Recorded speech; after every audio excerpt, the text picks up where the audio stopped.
I'm making a Bloons video. I have put over 305 hours in this game in the last 7 weeks, and I'm having a blast still. I haven't made any videos on it, but those who have been subscribed have definitely seen the streams, and I've been doing these boss battles. Now, the rewards go up to level 20, but I've been spamming bloom beacons for like a host of reasons.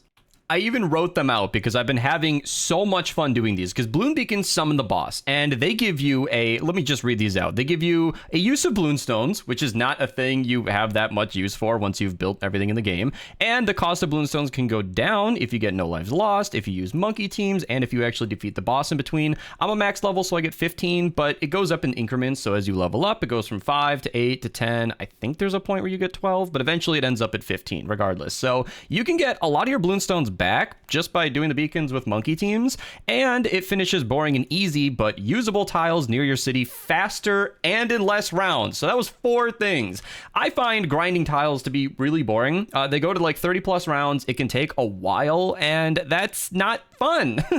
Bloom beacons are 2 to 3 times faster, so you can get the same 15-minute tile done, sometimes 8 to 10-minute tile done in about 2 to 5 minutes, which is a lot quicker. And the bloom beacons always activate the tiles nearest your city center. So you just kind of do a square or rectangle around your city because the world map is 50 by 60. And by doing those easy tiles quicker, it's actually a lot more fun. And sometimes I even lose on those rounds because you've got 15 rounds or 12 to 15 rounds, which would have normally been 30. So they come out a lot quicker. It's super fun. There's no time to farm to any serious effectiveness, and it makes those tiles really, really quick, and they're usable tiles. Because they're near to the center of your city, you can actually do stuff with those. So I've been spamming these crystals a ton. They guarantee a monkey knowledge pack as well, and of course, it summons the boss. As you can see, I was grinding Dread Bloom last time. That was level 38. So yeah, because of that, I've just kind of passively, accidentally been grinding these bosses, and I know I've been talking for 2 minutes straight, but I wanted to just get through that before we talk about what's going on here. I do start with a crate, and I feel like that's not a problem. By the way, I'm going to be showing 39 and then 40. 39 really sets up the strategy and shows you guys what's going on, and then 40 is really exciting. I almost lost, but I did manage to do both of these on my first try, and that's not to brag. I fail these a ton. Even as I'm recording this on the day, I think I've spent 60 or 1,000 city cash on this already today.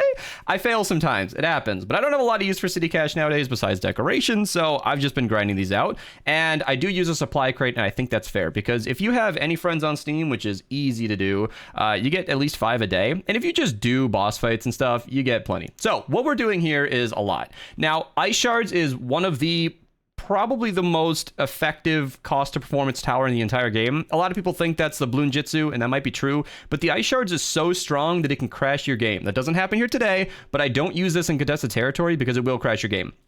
Basically, when it freezes a Bloon, it will shard out 5 shards in each direction, and that is nuts. This is a ridiculous amount of damage, and that does do damage to Moabs, which is insane, and it scales. I don't think it has a pierce cap. If it does, it hasn't mattered much to my knowledge, but it's really, really effective at clearing Bloons and Moabs. The 2-2 Glue Gunner as well is really effective at slowing everything down, and this is not my strategy. I would credit the person I got it from, but I've seen the Glue Ice Village strategy on a lot of videos, so I don't know who owns that, if that's even possible. But I also have the Bloon Chipper for 2 reasons. 3, I guess. 3 reasons. 1, it takes out the ceramics. Ice Shard's not too great against ceramics. You can see they already get pretty far, and the Bloon Chipper is really, really good at getting those ceramics out of the way, and it can reach down at the bottom of the track here if you get range. You guys can see why I'm showing 39 and 40, because a lot is going on very quickly. So I get the Ice Shard, I get the ability, and I just wait until I see the boss. This will slow the boss and all present Moabs on screen by half speed permanently. That is probably one of the strongest abilities in the entire game. It gives everything twice as long to do everything it needs to do. But then I sell it, and on the right hand side I scrolled up in advance. I don't think I did that this time, but I do it on 40 because it saves just a few milliseconds that you need, and then I immediately replace it. I timed that specifically because I wanted the Ice Shard to attack once. You'll see it in a second here. So that's the setup. Yeah, this is all in the first 30 seconds. So let me just fast forward a little bit here. You can see I let it attack, then I freeze it, then I replace it very specifically. I like to look at the cloud of dust because you can't always see, and then I rebuy it as fast as I can so that it doesn't miss any Bloons. And sometimes if one leaks through, that's okay. But you can see I get a second Ice Shard over here, specifically so it can clip the bottom of the track, and 2 Ice Shards has been a lot more consistent. Like I said, I've had to retry a lot, and it's really, really nice. I get a Moab Mauler right in there just to do some extra damage to the Moabs, and I said 3 reasons. So the Bloon Chipper is good at getting early game ceramics out of the way. It catches things that are escaping at the end here. And if you can upgrade it all the way, it will take out the mobs very effectively. So I get jungle drums in the village to make sure everything's popping quicker. I get a couple of mob maulers just to help the balloon chipper. You can see I'm just waiting on the money. Yeah, I guess it's covered by the ad down there, but I'm clicking, trying to get it up as fast as possible because things are about to move very quickly. You can see there's a lot going on, and this is the power of the ice shard. Did you guys see what just happened there? Let me back up 1 second. Bunch of Moabs, bunch of balloons, ZOMGs, boom! ZOMGs are gone. That's how effective Ice Shard is. There's no trick, there's no glitch that I'm aware of. That's just how they are. And that is insanely effective. But you can see it puts a ton of balloons on the screen, and this Egg Scrambler is very specific.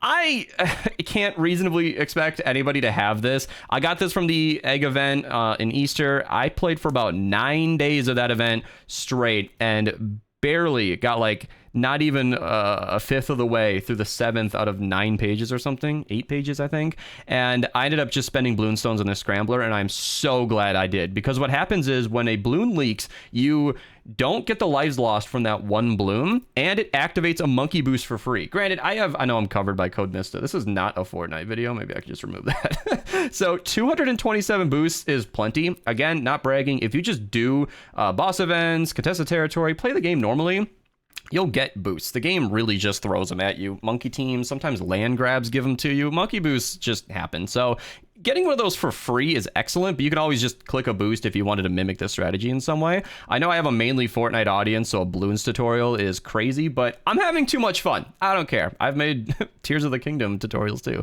I have fun. So as you can see, Ice Shards just deletes everything. I quickly got a Bloon Solver on the glue. I don't know if that was right here 2 seconds ago, but I got Bloon Solver on the glue, and once you get those Moab Maulers in there, it just really speeds everything up. And after this, it's easy. You can see I've got enough money for a Spectre, almost. Spectre cleans everything up. This is why, again, I'm not specifically crediting anybody for this strategy, because Glue Ice Village is about it. After that, it's all me. And it's not even like I'm some kind of special genius. I mean, there's only so many towers in the game, and high-level players know it's effective. Spectre is really good at cleaning things up, and it does respectable Moab damage and boss damage, which we won't be struggling with. At this point, once we get the number, enough money, you can see the number up there, you just spam Spike Factories, and that's all we're doing. Spamming Spike Factories, all getting in range of the village. I don't know if I isolated it, but you can see right about here. So I bought a village and then sold it, because once you sell a village, it keeps a permanent discount on other villages. So I buy the Monkey Town because that'll make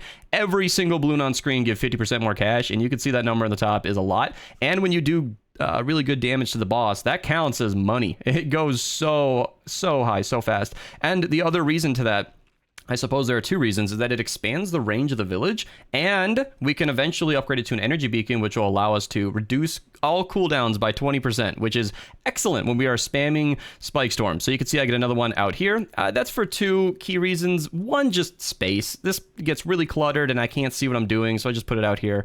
And the other reason is I like to be further back on the track, but you see the boss won't even get halfway. At this point, it's just easy. At this point, I'm just buying Spike Factories, getting them all up. I'm not even using the ability right away. Yeah, sometimes it can fit in there. That time I placed it poorly, unfortunately. Things happen really quickly. I know this is a recording where we all know I win, but I do fail, and it's very possible that that can happen. So you can see at this point, I've got all 12 Spike Factories down, and the money is just climbing. I once built a temple just to be silly. It's not worth it. It's so bad. More Spectres could help. You could do whatever you want with this money. You see, I'm going to end at like $500,000 right now, but as you can see, not even halfway across the map. Just spamming Spike Factories is more than sufficient to take down the boss and everything with it. And then you can see we get an epic amount of cash there, which is not that great. Yeah. So let's take a quick look at my city right there and then move on to probably what we're all here for, round 40. This is essentially the exact same strategy performed a little bit differently. You could see I was a little nervous in this recording. I was actually not sure how this would go because the 30s all seem kind of the same. You can see exact same setup, 2-2 glue gunner. We've all seen the advanced CG ad. Link down below. I've been drinking it all day. Get 10% off with my code. Super delicious. But same strategy. I use a supply crate again. I used to follow a lot of boss tutorials because I really wanted to learn how to do this effectively, and my own experience mixed in with their tutorials have guided me to a pretty comfortable boss fight nowadays. Again, the rewards end at 20, so I was saying again because I just spam these kind of because I'm doing beacons anyway. You don't even get anything meaningful past 20, but I just have fun with it. So I've got a lot of practice, and I wanted to say that the supply crates used to be a thing I would knock. If I saw a tutorial that used a supply crate or a monkey boost, I'd roll my eyes like, oh, he didn't do it for real. But again, you get so many supply crates. You just need one monkey team or land grab is really what happens. Is every 3 tiles you'll get 5 crates. That happens randomly, but if you grind on a day where that's available, you can get plenty of supply crates. It's not hard to get, and friends can give you 5 a day. So same strategy as before. We're building up to the absolute 0, freezing everything, and I believe I timed this appropriately because I wanted it to use the ability, and then I wanted it to pop one more time, and then I sold it. Yeah, because I wanted to get the most use out of that, because you're selling your tower. This is my addition to the strategy. Second ice shard, because the one just can't do everything, and it does clip down here. And having it right up front just does a little bit more to the Moabs. Same as before, we're getting Moab Mauler. I'm spamming, clicking, trying to get it up as fast as possible. Extra range and frags are not important. You can see we have hundreds of thousands at the end, but early on, we're still at 1,700 cash. Like, it's not that much. You have to ration that very effectively. So at this point, I'm just kind of letting it go, wondering where my cash is. I'm not really sure. I was hovering over the balloon chipper thinking, all right, I'll get the wide funnel, and then I'll get the wide funnel, and then why is nothing popping? So I got an absolute 0, slowed everything down, trying to place this as close to the track as I can, just getting the Moab Mauler up as fast as I possibly can. Because as I showed you before, what we really need to do is pop these UMGs, and it's not happening. You can see they're actually getting further to the track. Again, it is useful to pop or let one balloon leak. It's a little hard to force that because of the egg scrambler, but if one leaks, we're in good shape because it's a free monkey boost. And I'm really trying not to use my active abilities because of, like I said earlier, I have a stigma against that. When people use an ability during the tutorial, I'm like, come on. But this is, by the way, completely overkill for 20. You could do half of this and beat all the way up to 20 very easily with the same strategy. You can see they're getting close to the end here, and I was nervous. I've never done 40 before. This is my first try, so I could see that there are Moabs everywhere. There's a big clump of balloons. I don't think one Ice Shard is going to get all that, even though it just did. I'm a little panicky here. Maelstrom is a great thing. If you've got about 3,000 to spend or so, it does clean things up. I do not believe this one was necessary. However, it did clean things up well enough, and the Ice Shards got that one there. And I'm pretty sure I probably missed it. Yeah, right here. Or I tried to. I'm pretty sure I upgraded my glue at some point. Yeah. Right here, I upgraded my glue to Bloon Dissolver. That is like a half second of the video, but it's so important because you don't want glue hose. Glue hose will slow down just about everything, but you've got double ice shards to do that, and you can also use Maelstrom like I showed, and glue hose has the tendency to catch a ceramic on its way out, and it will nowhere near pop it before it gets to the end. So it'll slow everything, but there's nothing back there to catch it. So Bloon Dissolver is very important. However, in the earlier rounds of boss fighting, it's actually a lot more useful to use glue hose because it'll catch the balloons in the beginning. That'll give your ice shard more time to pop it, and I did use glue hose very successfully on quite a few early rounds, but the meta shifts and evolves throughout these waves. Like, starting with an ice shard early on, like, might not be exactly what you want to do sometimes because there just aren't enough balloons to pop. And it's tricky. You kind of have to feel it out. But again, I've done this a lot, so I got a lot of practice. But yeah, got the glue gunner upgraded there. Did the unnecessary maelstrom, but I was a little panicky. You know, better safe than sorry. And then I saw it because you guys might be watching what I'm doing on screen, but I am eyeing this cash when I'm playing the game. I watched this happen. I thought, okay, that was a big chunk of cash, 27,000. They're getting through the end. I'm kind of nervous. You can see ice shards is cleaning up, but stuff is still leaking. I am a big fan of the Spectre, and you can see the Spectre getting immediately pierce capped, and then the double ice shard just goes full in effect right here.